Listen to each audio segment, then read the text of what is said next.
Ito po yung 60 heads ko. Walang nabawas. Buhay na buhay lahat. Walang mortality.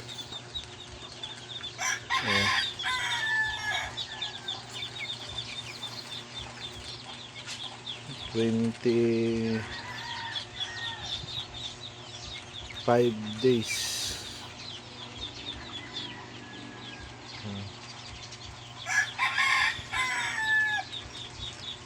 Yung sa kabila meron din 2 weeks.